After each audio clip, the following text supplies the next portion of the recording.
Le grand dialogue. Sigi Kafoba. Le grand dialogue, l'émission de débat du studio Tamani sur votre radio. Sigi Kafoba. Le grand dialogue. Le Conseil des ministres a adopté mercredi dernier un projet de loi électorale. Ce texte consacre la création de l'autorité indépendante de gestion des élections. Il apporte aussi des innovations dans les élections au Mali. Selon le gouvernement, ce projet de loi permettra de réduire le nombre de structures intervenant dans l'organisation des élections, de garantir l'efficience, la performance et la crédibilité dans la gestion des élections, mais une partie de la classe politique rejette ce document et celle-ci estime qu'elle n'a pas été consultée lors de son élaboration. Projet de loi électoral, que dit le texte? Nos invités sont Boulambaro du parti Sénid, Congrès d'initiative démocratique Sénid Faso Iriwaton, et Dora Cheikh Diarra de Sadi, Solidarité africaine pour la démocratie et l'indépendance. Également Dr Ibrahima Sango de la Synergie 22, un consortium d'organisations qui observe les élections au Mali. Je suis Sekou Gadjigo pour présenter ce débat. Mesdames, Messieurs, bonsoir et bienvenue. Le grand dialogue. Mesdames, Messieurs, chers invités, merci d'être là. Nous allons commencer par vous poser cette question à tous les trois. Nous allons commencer par Boulambaro, bien sûr. Avez-vous participé à l'élaboration de ce nouveau projet de loi électorale? Bonsoir tout le monde. D'abord, en tant que parti politique, je ne pense pas que nous pouvons participer à l'élaboration d'un projet de loi, parce que l'initiative de la loi appartient au gouvernement. Mais au niveau de la direction du parti, la réflexion concernant la loi électorale ne s'est jamais arrêtée. Constamment, à chaque élection, après chaque élection, avant chaque élection, il y a toujours une commission qui travaille sur ça. Donc, c'est de façon constante. Les débats portant sur la loi électorale a été toujours un débat constant au niveau de la direction du parti du Sénat Faso Iriwaton. Donc, ce débat ne s'est jamais arrêté et nous continuons à mener ces débats. Donc, vous avez été consulté? Tout naturellement, comme tous les autres partis politiques, nous avons tous participé aux échanges, les cadres d'échange qui s'est organisé entre le gouvernement et les partis politiques concernant les réformes politiques et institutionnelles. Nous avons participé, nous avons donné notre point de vue. Maintenant, le projet reste toujours un projet, ce n'est pas encore adopté. Donc nous allons continuer davantage à apporter notre contribution pour rendre perfective la loi au niveau à l'adoption. D'accord. Dora Cheikh, vous êtes du parti Sadi. Est-ce que le Sadi a été consulté avant l'élaboration de ce projet de texte? Non, le Sadi n'a pas été consulté avant l'élaboration de ce projet. Il faut dire que c'est vrai que l'initiative appartient à l'État d'initier des projets de loi qui doivent être adoptés par le législatif. Mais quand il s'agit de la loi électorale, dans une période de transition, ou même à la veille des élections, eh bien, à la matière, on demande un consensus, donc la consultation de tous les acteurs qui peuvent être concernés par la loi. Donc nous n'avons pas été consultés par rapport à l'élaboration de ces projets-là. Ok. Ibrahima Sango, vous en tant qu'observateur, est-ce que vous avez été consulté, est-ce que vous avez participé aux travaux en prélude à l'élaboration de ce texte? Bien sûr, nous avons participé aux travaux préparatoires. Et ce qu'il faut rappeler pour cet organe unique de gestion des élections, c'est que dans le premier gouvernement de la transition, le gouvernement avait notifié que cela n'est pas possible, vu le délai récent de la transition, que ce n'est pas possible de mettre en place un organe unique de gestion des élections. Mais depuis que le nouveau Premier ministre est venu, Choguel Kokalamega, il a dit que sa priorité, c'est de mettre en place l'organe unique de gestion des élections pour encadrer les élections. Et cela se justifie parce que quand on se réfère à la crise politique de 2020, du 12 2020, beaucoup de gens sont plaints des organes existants, notamment le ministère de l'administration territoriale, la CENI, la Délégation générale aux élections et même la Cour constitutionnelle. Donc il fallait mettre en place un organe unique de gestion des élections qui va pouvoir organiser toutes les phases des élections, qui va proclamer aussi les résultats définitifs des élections. Mais avec le nouveau projet de l'électoral, on n'est pas arrivé à ce stade. Donc ça, c'est des questionnements qui demeurent à notre sens. D'accord, mais qu'est-ce que vous pensez de ce projet de loi? Bon, le projet de loi, nous l'avons analysé pour un premier départ. Ça, c'est nos premières impressions qu'on a eues. C'est que l'organisme de gestion des élections qui a été créé ressemble à la CENI de 1997. Parce que l'organisme de gestion des élections qui est proposé dans le projet de loi électorale va organiser les élections, donc va prendre les attributions du ministère de l'administration territoriale, de la CENI, de la délégation générale aux élections, et va proclamer les résultats provisoires. Mais jusqu'à présent, les résultats définitifs doivent être proclamés par la Cour constitutionnelle. Et c'est là qui pose problème parce que toutes les réformes que l'ensemble de la classe politique, les organisations de la société civile veulent, c'est qu'il y ait un organisme de gestion vraiment indépendant et qui proclame les résultats définitifs. Comme ça, si les gens ne parviennent pas à s'entendre, ils vont se référer à la Cour constitutionnelle. Mais l'organe qui est créé aujourd'hui ressemble à la CENI de 1997 qui avait les mêmes attributions que l'autorité d'aujourd'hui. D'accord. Mais il n'y a pas que l'organe unique de gestion dans ce projet de loi électoral. Boulan Baro, est-ce que vous avez des points de satisfaction par rapport à ce projet de loi, de façon générale? C'est ce que j'ai dit. Nous n'avons jamais cessé d'interroger notre pratique électorale au Mali.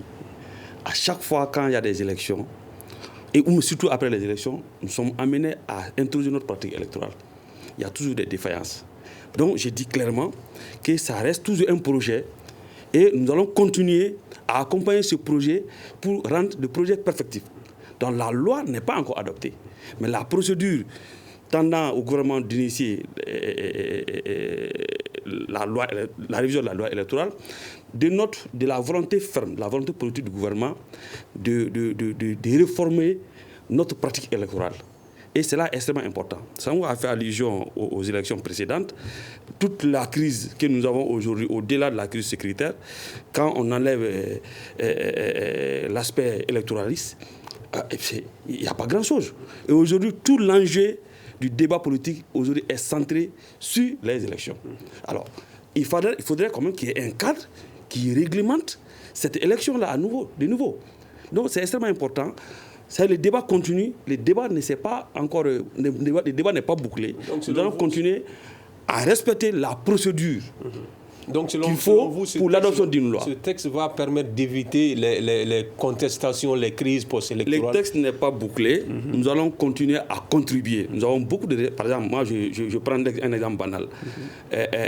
Il faut rendre obligatoire les débats contradictoires entre les deux candidats s'il y a lieu qui est deuxième tour aux élections présidentielles.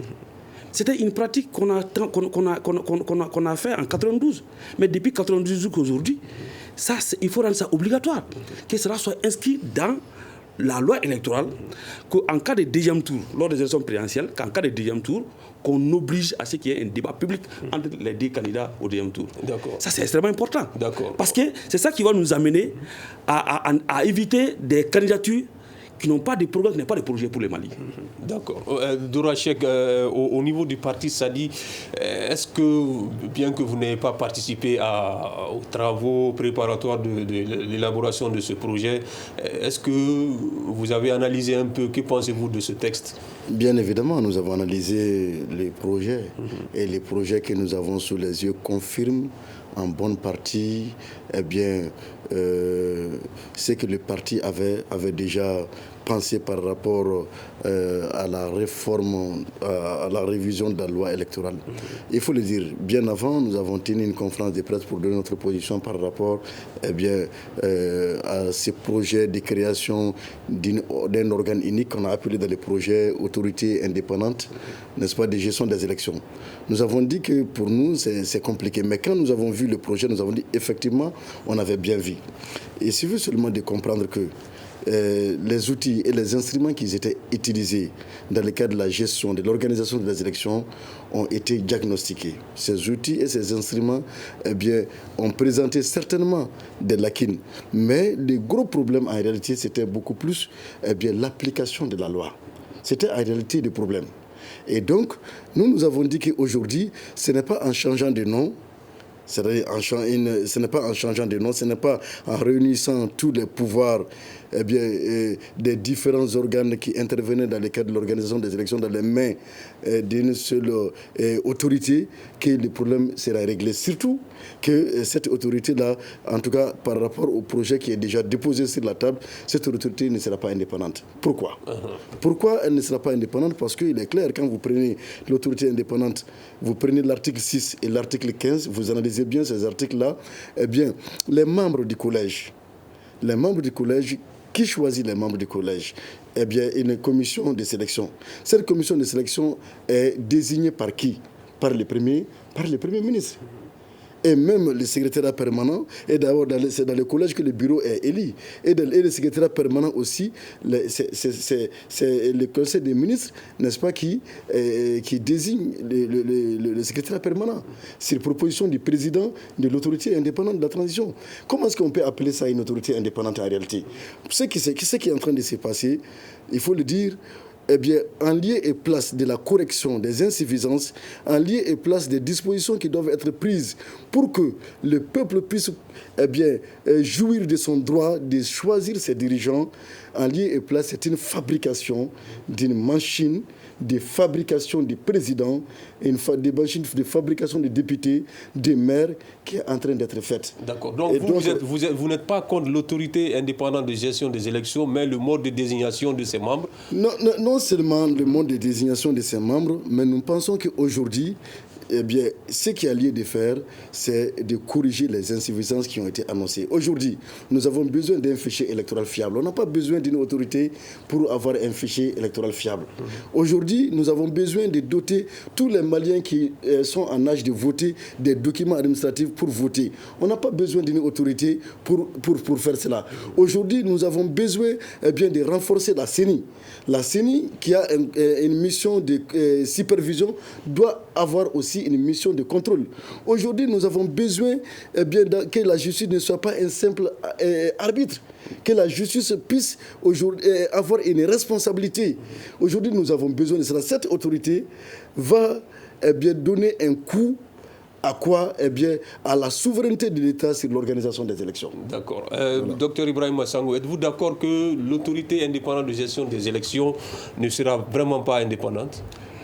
L'autorité indépendante, à notre sens, n'est pas indépendante. Et ce n'est pas la panacée, comme on dit, ce n'est pas la panacée.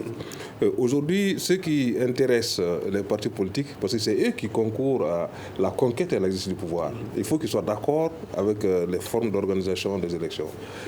Si on prend le protocole additionnel de la CEDEAO, on dit 6 mois avant, il faut que les règles du jeu soient définies. Donc, qu'on soit d'accord qui organise les élections, qui ne les organise pas. Aujourd'hui, la majorité des partis politiques disent qu'ils préfèrent l'ancien système avec quelques modifications. Donc, ça, c'est le consensus politique. Tant qu'il n'y a pas un consensus politique, on ne peut pas mettre en place l'organe unique. Ensuite, il y a des insuffisances pour la mise en place de l'organe unique. Aujourd'hui, si on veut mettre en place un organe unique qui va avoir les pleins pouvoirs pour organiser toutes les élections, l'organe aura un minimum de 3 mois pour s'installer dans toutes les régions, dans tous les cercles, dans toutes les communes, à l'extérieur du Mali. Donc ça, c'est un temps. Maintenant, quand est-ce qu'il y aura les élections? On voit qu'il y en a 4 mois avant la fin de la transition. Et le problème de l'organe unique du nouveau projet de loi électorale n'est pas tranché parce qu'il y a beaucoup d'attentes qui n'ont pas été prises en compte. Si on prend par exemple le financement public de la campagne électorale, le financement de la campagne, il faut qu'on puisse dire, pour être président de la République, il faut dans la campagne électorale investir en moyenne 100 millions. Donc il faut définir des plafonds. Et ça, c'est l'organe unique qui doit le faire. Et si l'organe unique avait bénéficié de l'accompagnement de toutes les parties, c'est ça qu'on voulait. Aujourd'hui encore, dans le nouveau projet de loi électorale, on parle du mode de scrutin des députés. On dit que c'est la proportionnelle. Or, l'ancien mode de scrutin, c'est le scrutin majoritaire à 2 tours. La loi électorale est une loi ordinaire. La loi organique des députés n'a pas été changée. Donc, on n'a pas changé la loi organique des députés. Normalement, c'est la loi électorale et la loi organique des députés qu'on devrait changer en même temps pour définir les circonscriptions électorales. Parce que dans la loi organique des députés, qui est une loi organique au-dessus de la loi électorale, et la loi organique des députés dit que la circonscription électorale, c'est le cercle et les 6 communes du district de Bamako. Maintenant, directement dans la loi électorale, on dit non, c'est la région, la circonscription électorale, et c'est la proportionnelle. Sans pour autant rectifier et la loi organique des députés. Donc on ne peut pas aujourd'hui adopter une loi électorale tant que la loi organique des députés demeure à l'état qu'elle n'a pas été soumise à une révision. Maintenant, la seule avancée qu'on peut dire pour la loi électorale, c'est la publication en ligne des résultats bureau de vote par bureau de vote. Et cela, qui est l'organe unique ou bien qui est le statut ante, s'il y a la publication en ligne des résultats bureau de vote par bureau de vote, cela va contribuer à la transparence des élections. Donc vous pensez que c'est la seule avancée dans ce projet de loi? Dans ce projet de loi, c'est la seule avancée. Sinon, l'autorité indépendante aujourd'hui ressemble à la CENI de 1997, qui n'a pas eu l'unanimité, qui n'a pas vécu plus d'une année quand elle a été mise en place. D'accord. Boulan Baro, partagez-vous cet avis de Dr Sango? Ce que je voulais dire clairement, pour moi, c'est encore un projet de loi. Il a des observations à faire, il a des contributions à faire, si je le comprends bien. Donc, pourquoi ne pas verser ça dans les débats? L'initiative, c'est la volonté politique a été exprimée par le gouvernement. Forcément, à partir de l'Assemblée nationale, du CNT du moins. Oui, mais le CNT, est-ce que ça ne va pas être comme une lettre à la poste? Non, on connaît la procédure quand même au niveau parlementaire. Ça, on le sait mieux que nous tous. Il y a des séances d'écoute qui sont organisées.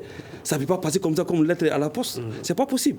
Donc, il y a des commissions thématiques qui sont au niveau du CNT, qui vont ouvrir certainement des séances d'écoute. Et tous les partis politiques doivent être conviés à ces séances d'écoute. Les experts doivent être conviés à ces séances d'écoute. Ils doivent verser. C'est à la monture finale, c'est au niveau du CNT. Et au niveau du Conseil national, la transition. Ils n'ont pas intérêt à ne pas engager un débat autour de ça. Pas tout simplement, c'est les hommes politiques qui sont là-bas. Ils sont de toutes les sensibilités politiques au niveau du CNT. Je ne vois pas comment est-ce qu'eux-mêmes, ils peuvent accepter. Mais ils ont été nommés. Ils ont été nommés, en tout cas, ils sont encore militants et responsables dans les partis politiques. Ils sont appelés à défendre l'intérêt des partis politiques au niveau du CNT. Donc, je ne vois pas comment est-ce qu'ils peuvent bâcler une loi électorale pendant qu'on sait clairement que la mauvaise maîtrise des élections nous a conduit à des crises post-électorales. Donc, je dis, l'enjeu, elle est extrêmement importante. Et par rapport, il ne faut pas qu'on résume tout l'intérêt du projet de loi à l'ordre unique des élections. Il y a d'autres avancées, il l'a si bien dit. Mais pour moi, encore, le débat n'est pas clos, que les gens s'approprient effectivement de cette procédure-là, de réviser la loi électorale, de contribuer à fond pour rendre perfective cette loi-là. Alors, Dourachek, des innovations comme le bulletin unique, comme la proportionnelle aux législatives, vous ne pensez pas que ce sont des avancées? Non, bon, c'est la proportionnelle, oui, le bulletin unique, ce sont des avancées. Mais moi, je dis toujours, contrairement à mon grand frère du Sénit, j'ai dit que le plus important, c'est surtout l'instrument qui est utilisé, le mécanisme qui est utilisé pour organiser les élections. On me parle des avancées. C'est des avancées qui pouvaient intervenir, qui pouvaient venir même avec les organes et les instruments qui existaient déjà. Ça, c'est possible. Mais la nouveauté, en réalité, le changement véritable de la loi électorale aujourd'hui, c'est l'organe, et c'est l'autorité indépendante de gestion des élections. Et nous, au niveau du parti, ça nous préoccupe. Ça nous préoccupe, pourquoi? Nous avons dit qu'aujourd'hui, ceux qui sont chargés de gérer les élections, ceux qui étaient chargés, je veux dire, c'est l'administration, la direction générale des élections, la CENI et la justice. La justice était supposée déjà être neutre, indépendante. Eh bien, dans la CENI, les partis politiques, la société civile étaient présents. Eh bien, l'administration est censée être neutre. Donc, chacun était dans son élément. Mais qu'est-ce qui a fait défaut? C'est l'application de la loi qui a fait défaut. Ce qui a fait défaut, c'est des forfaitures des responsables. Et donc, s'il s'agit de corriger les insuffisances, il fallait aller dans ce sens-là. Aujourd'hui, le climat politique est tel que la confiance entre la classe politique, entre les partis politiques, et ceux qui ont la charge de gérer aujourd'hui la transition est vraiment problématique. Donc, si on veut aller avec un nouveau système, avec une nouvelle structure qui organise les élections, mais dans les mains de cette nouvelle structure-là, tous les pouvoirs tous les pouvoirs, pratiquement tous les pouvoirs, parce qu'il y a encore la proclamation de certains résultats qui restent attachés. Mais quand c'est l'organe unique qui doit recevoir les candidatures, quand c'est l'organe unique qui doit gérer l'organisation matérielle, quand c'est l'organe unique qui doit gérer la gestion de l'aide publique aux partis politiques, quand c'est l'organe unique qui doit recenser les résultats, les proclamer par le bureau de vote et s'occuper de la centralisation, franchement, cet organe unique-là ne peut pas être installé par le Premier ministre. Or, c'est ce qui pour le moment, est présenté dans les projets de loi. Le projet de loi, c'est vrai, ce n'est pas la loi déjà finalisée, ce n'est pas déjà la loi adoptée, mais le projet de loi nous informe sur les intentions de ceux-là qui ont initié les projets. Et ce que nous voyons ne nous rassure pas. D'accord, mais vous, qu'est-ce que vous proposez? Vous aurez préféré que l'organe unique les membres soient désignés par qui? Aujourd'hui, nous disons aujourd'hui, ce qu'il faut faire, c'est de renforcer les capacités, les missions de la CENI. La CENI avait seulement une mission de supervision. Mais est-ce que vous n'avez pas tout le temps contesté les résultats des élections organisées, organisées par la CENI? Je n'ai pas fini. Non, ce n'est pas la CENI qui organise les élections. Non, l'administration... Non, je vais faire quelques propositions. Oui. Il faut renforcer les attributions de la CENI en ajoutant le contrôle à la supervision. 1. 2. Il faut donc permettre à l'administration de doter notre pays d'un fichier électoral fiable. Ça aussi, ce n'est pas lié à quoi que ce soit. La justice, qui était avant seulement un arbitre, qui ne s'auto-saisissait pas, qui n'intervenait pas pour empêcher, pour punir la fraude, qui attendait être saisie par les acteurs, il faut que cela cesse, que la CENI soit responsabilisée. Donc, je veux dire que la justice soit responsabilisée et qu'elle n'attende pas seulement qu'on vienne en elle et qu'elle prenne des dispositions pour que, comme partout en République du Mali, à chaque fois qu'il y a violation des lois, les procureurs, les gens peuvent s'auto-saisir pour que la loi soit dite. Aujourd'hui, en allant en cela, nous pouvons organiser des élections qui seront moins contestées, des élections qui seront beaucoup plus fiables, crédibles que dans les temps passés. D'accord. Donc ce n'est pas une question, ce n'est pas surtout une question de structure, mais c'est beaucoup plus une question d'application, de respect des textes. Tout ce qui se passe comme pratique là, il y a déjà des dispositions qui existent, des dispositions réglementaires qui punissent ces pratiques-là, mais qui ne sont jamais appliquées. D'accord. Docteur Ibrahim Sangou, mais est-ce que la période de transition n'est pas la période idéale pour pouvoir mettre en application tous les textes qu'on va adopter? Est-ce qu'il doit y avoir de crainte à ce niveau? Bon, il n'y a pas de crainte, c'est ce que nous, en tant Parce que c'est des autorités qui ne sont pas appelées à se présenter aux prochaines élections. Oui, nous, en tant qu'organisation de la société civile, on a toujours voulu que cette transition soit l'opportunité pour changer tous les textes. Et aujourd'hui, si on veut un organe unique... Est-ce que vous comprenez l'inquiétude des partis politiques? Bien sûr, j'ai dit, si on veut un organe unique de gestion des élections, avec toutes ses missions, toutes ses prérogatives, il faut obligatoirement réviser la Constitution du 25 février 1992. Et là, c'est un problème. Maintenant, même l'organe qui est en train d'être prévu dans le projet de loi électorale, ça pose problème, la faisabilité. Parce qu'il y a un organe unique qui doit faire toutes les élections, qui doit s'occuper de toutes les élections. Et quand est-ce que les membres de l'organe seront élus? Parce qu'il y a un temps, il faut que le projet de texte aille au CNT, que le CNT puisse adopter. Donc on va dire peut-être jusqu'à fin décembre, on aura une loi électorale. Et quand est-ce que les membres de l'organe unique de gestion des élections seront mis en place? Quand est-ce que les démembrements seront mis en place? C'est un problème de temps par rapport au timing qui reste pour la transition. Ensuite, même si le texte arrive au CNT, pour nous, le texte va difficilement passer. Pourquoi? Parce que le texte veut modifier une loi organique, qui est la loi organique des députés, qui n'a pas été revue. Donc, si vous voulez qu'une loi ordinaire révise une loi organique, c'est un problème. Et donc, c'était un travail de relecture globale qu'il fallait faire.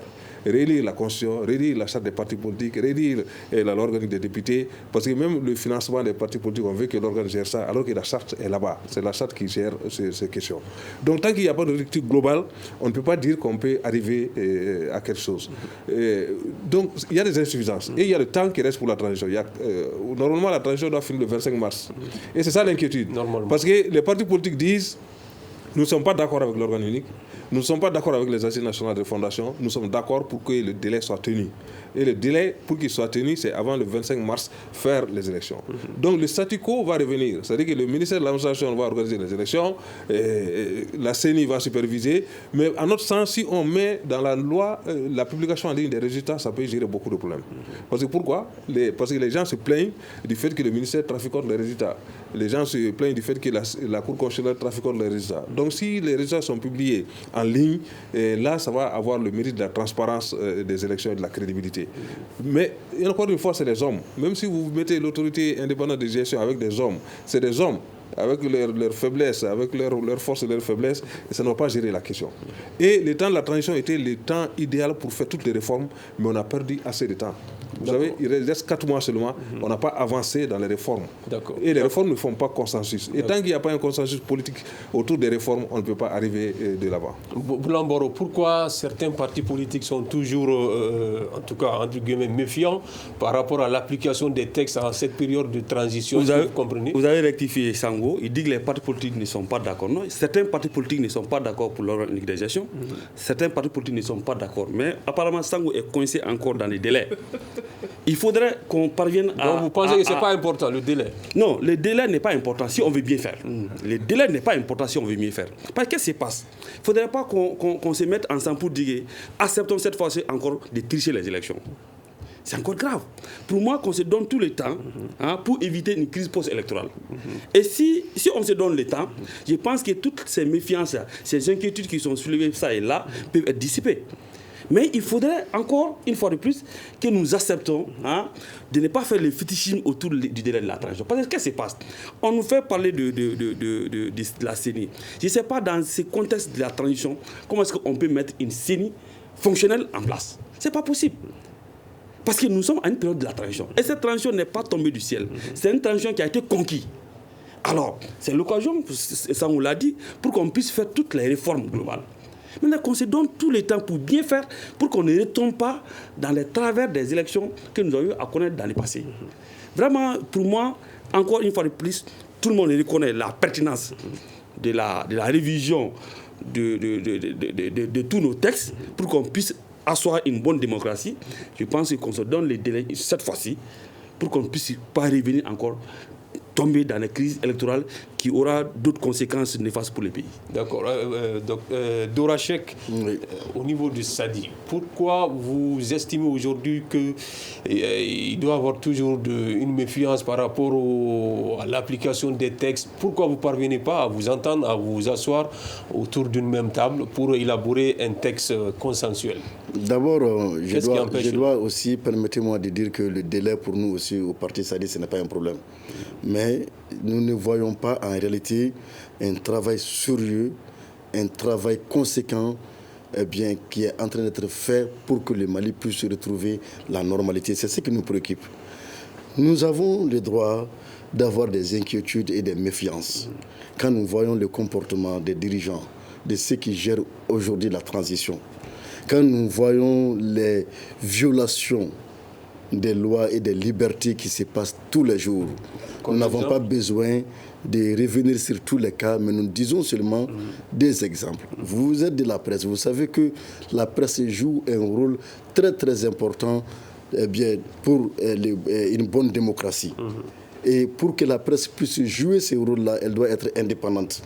Indépendante du pouvoir et indépendante des puissances mercantiles, c'est-à-dire de l'argent. Et c'est pourquoi là, il y a une loi qui a été adoptée pour subventionner la presse. Eh bien, ce n'est pas tombé. On ne nous dit pas pourquoi. Cette loi-là est violée. Il y a une loi qui accorde une subvention aux partis politiques, la charte, qui n'est pas accordée. On ne nous dit pas pourquoi.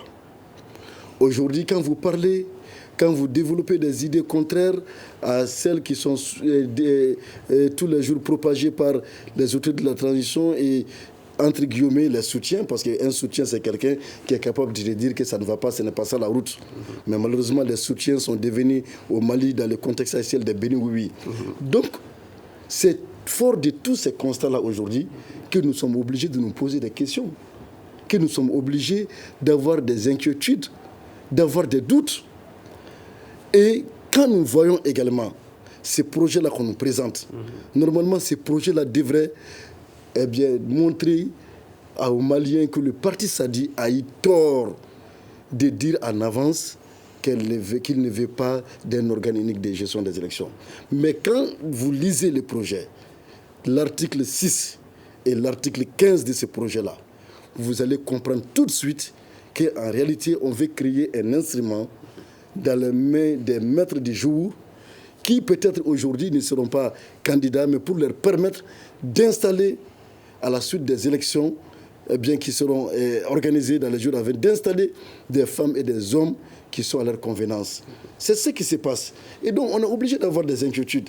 Et ce n'est pas une analyse subjective, c'est une analyse objective fondée sur ce qu'eux-mêmes ils ont proposé aux Maliens, ce qu'ils vont amener devant le CNT. D'accord. Voilà. Docteur Ibrahim Sangou, selon le gouvernement, ce projet va également permettre de réduire les dépenses électorales. Êtes-vous d'accord avec cela? Bon, si le gouvernement le dit, peut-être qu'ils ont des arguments. Donc, vous n'avez rien dans le texte qui permettrait de réduire les dépenses électorales? Bon, à notre avis, non, nous ne sommes pas tellement d'accord avec ça. Parce que quand vous voyez l'ancienne architecture électorale, le ministère de l'administration territoriale qui était la cheville ouvrière, avec quand même les gouverneurs, les préfets, les sous-préfets qui étaient déjà pris en charge par l'État. Et donc, pour les élections, même s'il y a un budget, ce n'était pas un budget aussi considérable que ça. Mais aujourd'hui, quand vous créez un organe unique qui va s'occuper uniquement du processus électoral, ça va demander des charges supplémentaires. Et pour le moment, c'est-à-dire à notre avis, le dilemme aujourd'hui, c'est que le consensus politique n'est pas bâti. Vous savez, pour la conquête de l'exercice du pouvoir, ce n'est pas le rôle des organisations de la société civile, ce n'est pas le rôle des médias, c'est le rôle des partis politiques. Ce n'est pas le rôle aussi de l'armée, c'est le rôle des partis politiques. Et quand les partis politiques, dans leur majorité, ne sont pas d'accord avec quelque chose, difficilement cela va passer. Alors, quelles peuvent être les conséquences de ce manque de consensus-là? Et une des conséquences visibles, c'est le report des assises nationales de la refondation. Parce que le président de la République a rencontré la classe politique et il y a une certaine classe politique qui dit on n'est pas d'accord, on ne va pas aux assises. Donc, tant qu'il n'y a pas de consensus, aucune réforme ne peut se faire. Donc, c'est sur la base de ce consensus qu'il faut travailler. Et parlant du délai, nous évoquons le délai parce que c'est mentionné dans la charte de la transition. Aujourd'hui, la charte de la transition a dit 18 mois et c'est 18 mois. Et la charte de la transition, dans son préambule, reconnaît les instruments juridiques internationaux. Protocole additionnel de la CEDEAO, Charte africaine de la démocratie, et la communauté internationale nous attend le 12 décembre. Si on ne déroule pas un calendrier qui va dire quand est-ce que la transition va prendre fin, nous aurons droit à d'autres sanctions. Il y a déjà une première sanction, tous les membres du gouvernement sont sanctionnés, à l'exception du président de la République, du ministre des Affaires étrangères, et tous les membres du CNT sont sanctionnés. Donc nous sommes dans une communauté et on ne peut pas mettre dans la poubelle notre engagement au niveau national et international. Si nous avons pris des engagements au niveau national et international, il ne faut pas dire après non, on n'est pas d'accord, on va mettre ça à la poubelle. Cela n'est pas une bonne chose pour nous. D'accord. Voilà. Boulambaro, sur les assises nationales, pas de consensus. Projet de loi électorale, pas de consensus. Autorité unique indépendante de gestion des élections. Est-ce qu'aujourd'hui, on n'est pas en train de perdre du temps? Je ne sais pas qu'est-ce qu'on veut nous faire comprendre comme consensus. Quel est le contenu qu'on donne au consensus? L'essentiel, c'est d'exprimer la volonté d'aller vers le consensus. Mais le consensus ne voudrait pas dire l'unanimisme. Il n'est pas dit que tant qu'on n'est pas unanime sur une question, on n'a pas le consensus. Donc, ceux qui ne sont pas d'accord, on peut les laisser. Il faut proposer. On ne peut pas les meloter pour qu'ils participent aux assises. On ne peut pas les meloter pour qu'ils participent aux assises. L'essentiel, c'est d'exprimer, de manifester la volonté à ce que chacun participe.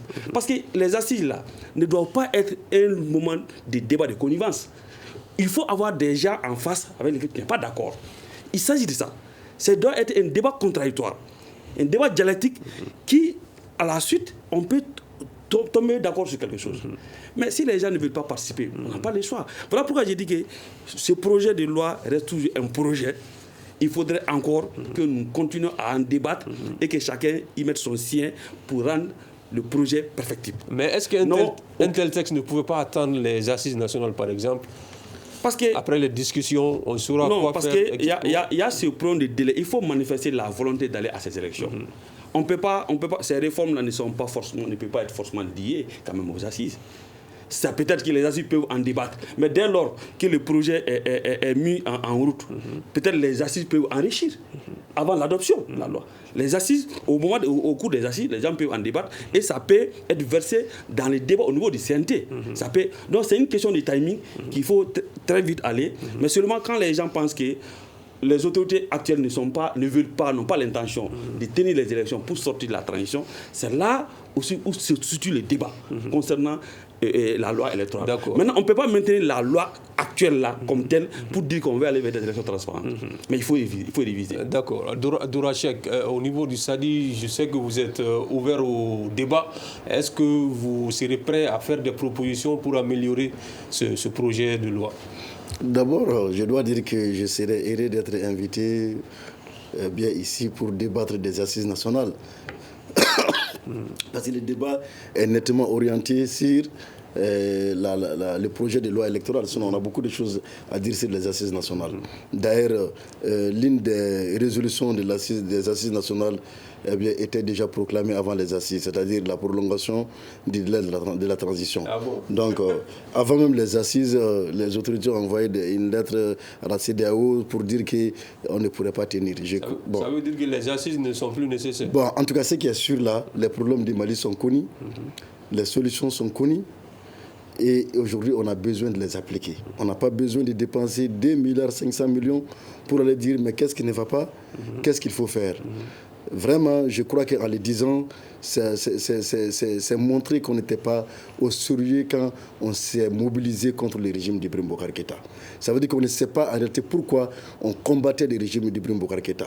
Si on savait bien cela, alors donc il faut aujourd'hui aller à la réalisation, aller à la concrétisation des raisons qui ont fait mobiliser tous ces groupes, tous ces mondes contre Ibrahim Boubacar Keïta. Est-ce que vous ne devez pas participer à ces assises-là, peut-être pour évoquer des questions comme le projet de loi électorale, pour dire ce que vous ne préférez pas?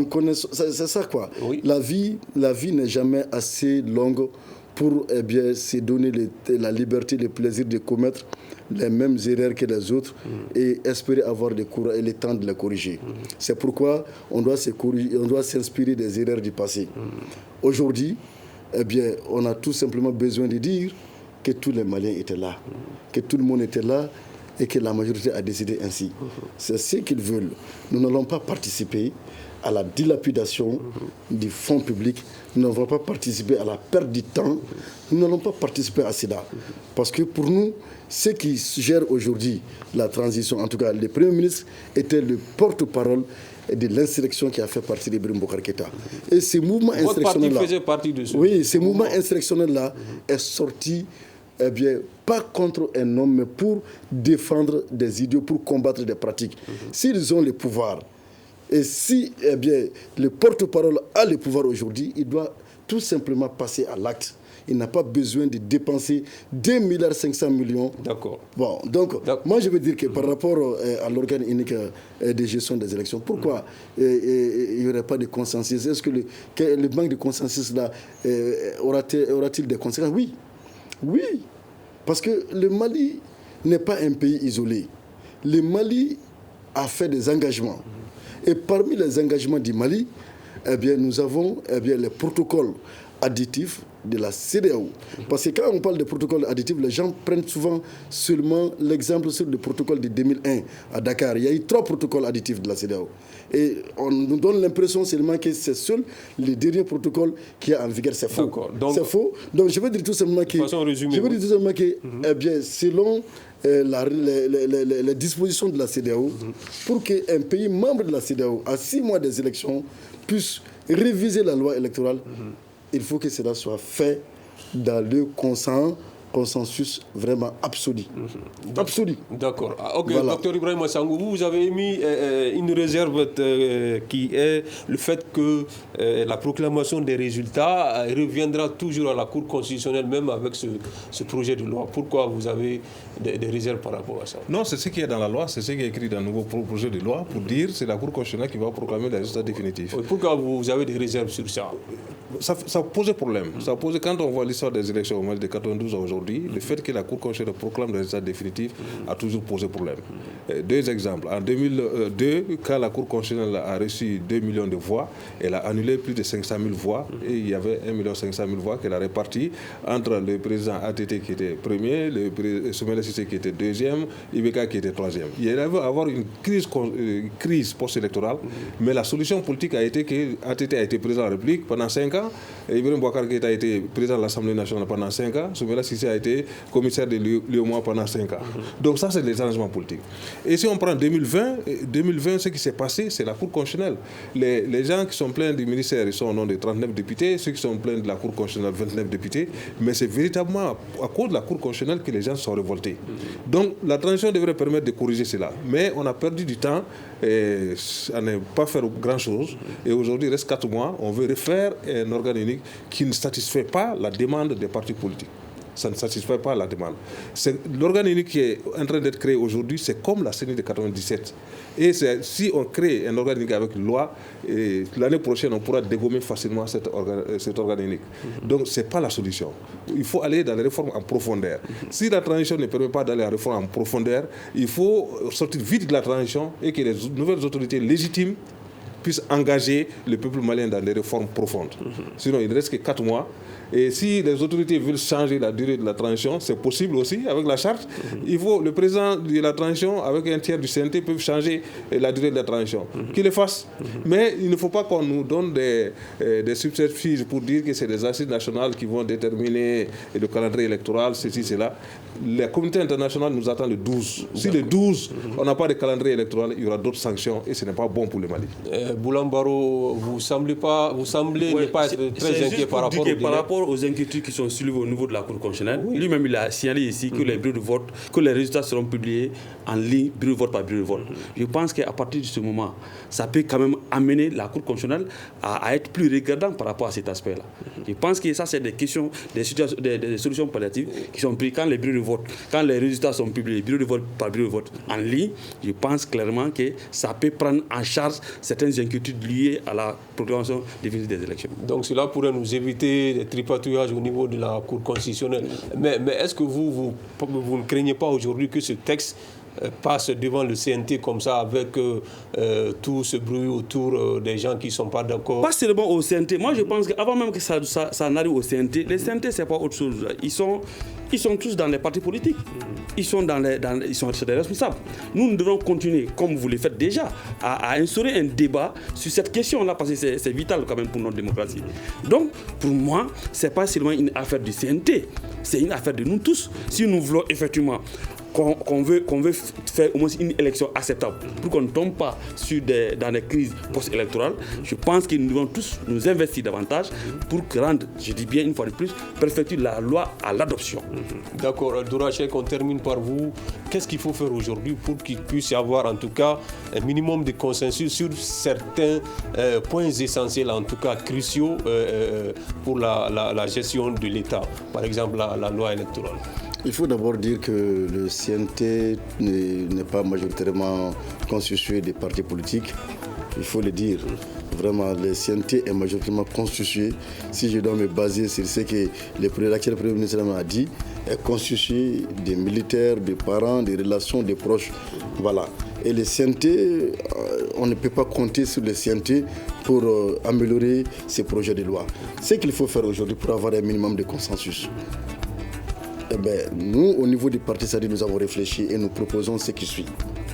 Aujourd'hui, il faudrait que les autorités qui sont en place, qui ont la responsabilité de gérer la transition, comprennent qu'on ne peut pas perpétuer ce qui a été l'objet des manifestations contre les régimes d'IPK. C'est-à-dire arrêter avec les violations. Ne pas continuer de commettre les erreurs. Et donc cela va mettre les acteurs en confiance et ainsi on pourrait mobiliser les Maliens autour du minimum. Et ce minimum-là, c'est quoi aujourd'hui? C'est 3 choses. Assurer la sécurité, doter le pays d'un fichier électoral fiable, et les autres propositions que nous avons faites, et organiser les élections dans un délai raisonnable. D'accord, dans un délai raisonnable des élections, dans un délai raisonnable, c'est sur ce que prend fin ce grand dialogue qui parlait aujourd'hui du projet de loi électorale adopté la semaine dernière par le Conseil des ministres. Que dit ce texte? Avec nos invités, nous en avons parlé. Ils étaient au nombre de 3, Boulambaro du parti Sénid, Dora Cheikh Diarra du parti Sadi et Dr Ibrahima Sango de la Synergie 22, consortium d'organisations qui observent les élections au Mali depuis plusieurs années. À la présentation de cette émission, Sekou Gadjigo, à la régie vidéo Salim Diouara, mise en onde Adjiratou Traoré. Merci à toutes et à tous et à demain pour un autre débat. Le grand dialogue. Le grand dialogue, l'émission des débats du studio Tamani sur votre radio.